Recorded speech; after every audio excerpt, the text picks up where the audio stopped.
محمد علی جوہر کے ایک شعر کے حوالے سے کہا کہ قتل حسین اصل میں مرگ یزید ہے، اسلام زندہ ہوتا ہے ہر کربلا کے بعد۔ میں نے کہا بالکل محمل شعر ہے، اسلام مرا ہی نہیں تھا، زندہ ہونے کا کیا سوال؟ اور اگر کسی درجے میں مزمحل یا زخمی ہوا تھا تو وہ تو رہا، کربلا کے بعد بھی رہا، یزید کی حکومت بھی رہی، بنو امیہ کی حکومت بھی چلی، وہ تبدیلی تو نہیں آئی۔ یہ کیا کہہ رہے ہیں؟ اسلام زندہ ہوتا ہے کربلا کے بعد۔ میں نے کہا اسلام مرا نہیں تھا۔ جیسے میں نے یہ کہا کہ ملوکیت جو ہے وہ اب شروع نہیں ہوئی، ملوکیت تو 20 برس پہلے شروع ہو چکی تھی حضرت امیر معاویہ کے، لیکن ظاہر بات ہے کہ حضرت حسن نے، حضرت حسین نے اس کو قبول کیا، اور حضرت حسین نے تو پھر 10 سال تک ولی عہدی جو تھی چاہے بیعت نہیں کی لیکن اس کے خلاف میدان میں آ کر چیلنج تو نہیں کیا۔ اس اعتبار سے یہ معاملہ جو ہے اسلام زندہ ہوتا ہے کربلا کے بعد، یہ بے تکی بات ہے۔ ہاں، حضرت شاہ اسماعیل شہید رحمۃ اللہ علیہ کی اگر میں تشبیہ کو، تمثیل کو سامنے رکھوں تو اسلام کی عمارت 6 منزل ہے، 6ٹھی منزل ٹاپ کی وہ گر گئی، 5 منزلیں انٹیکٹ تھیں، اسلام مرا نہیں تھا۔ عدالت میں شریعت کے مطابق فیصلے ہو رہے تھے، قاضی تھے، مفتی تھے، شریعت نافذ تھی، اسلام کیا مرا تھا؟ جبکہ خود کہہ رہے ہیں علامہ قلب صادق کے ایک مفتی کے فتوے سے حضرت حسین کو قتل کیا گیا۔ اب وہ مفتی کی رائے، اس کی بدنیتی ہو، جو بھی ہو، وہ جانے، اللہ جانے، لیکن عام مسلمان کیا کریں؟ اس پہلو سے اسلام مرا نہیں تھا۔ ہاں، ایک منزل گر گئی تھی، وہ گری رہی، 1000 برس تک گری رہی، یہاں تک کہ آ کر مغربی امپیریلزم نے اس کے گرایا، ملوکیت کا معاملہ ختم کیا، اور وہ جبرین ملوکیت دوسری آ گئی، ورنہ وہی سب بادشاہی چلی ہے۔ بلکہ دور بنو امیہ میں وہ بادشاہی پوری طرح اس نے بالوں پر نہیں نکالے تھے، اصل باروں پر تو اس نے نکالے ہیں دور بنو عباس میں آ کر، اور پھر سلاطین جو ہے ترک، جو ترک خلفاء ہے، ان کا بھی بادشاہت تھی، اور کیا تھا، وہ خلافت تو نہیں تھی۔ تو یہ تو اسلام میں جو بھی نقص واقع ہو گیا تھا، کبھی واقع ہو گئی تھی، وہ جو کی تو برقرار رہی، اس کو بھی تسلیم کیا۔ میں اللہ کا شکر ادا کر کے کہتا ہوں کہ دونوں حضرات، دونوں شیعہ دانشور اور بڑی اعلیٰ سطح کے جو شیعہ عالم تھے، انہوں نے اس بات کو تسلیم کیا اور میری اس بات کو چیلنج نہیں کیا۔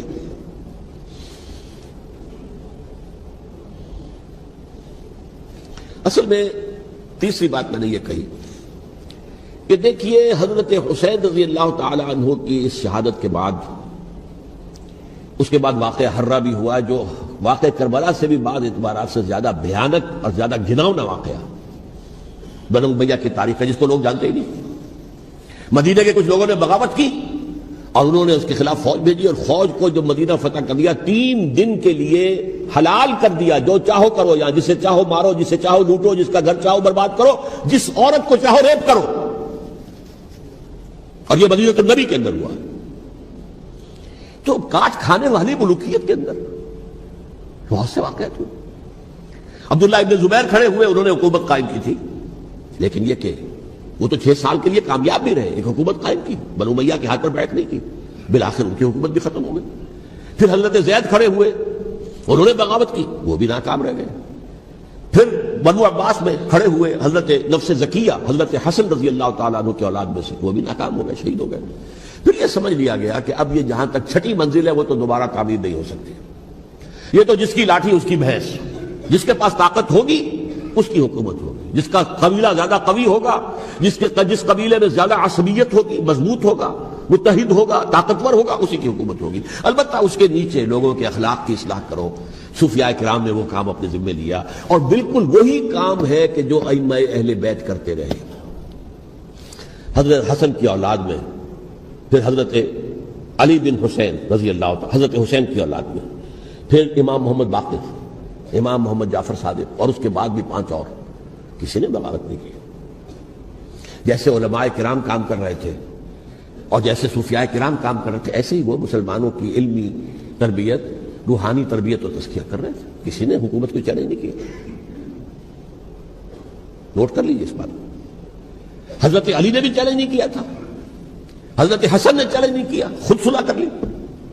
تو ائمہ اہل بیت جو 12 یہ گنتے ہیں، جن میں سے آخری جو ہے حضرت مہدی کو تو ابھی ظاہر ہونا ہے، ان کے عقیدے کے مطابق وہ روح پوش ہیں، وہ ظاہر ہوں گے، لیکن 11 حضرات کے بارے میں یہ کہ حضرت حسین کے سوا کسی نے بھی چیلنج نہیں کیا وقت کے نظام، اور حضرت حسین نے بھی اس مغالطے پر کیا کہ کوفی ساتھ دیں گے، اور یہ موقع ہے کہ یہ جو 6ٹھی منزل اسلام کی گر گئی ہے، اسے دوبارہ تعمیر کر دیا جائے۔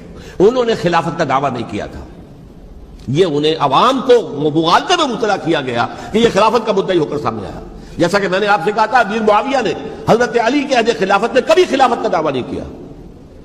مدعی خلافت نہیں تھے وہ تو یہ کہتے تھے کہ قاتلان حسین جو ہے قاتلان عثمان کو سزا دو، قصاص دو، بس.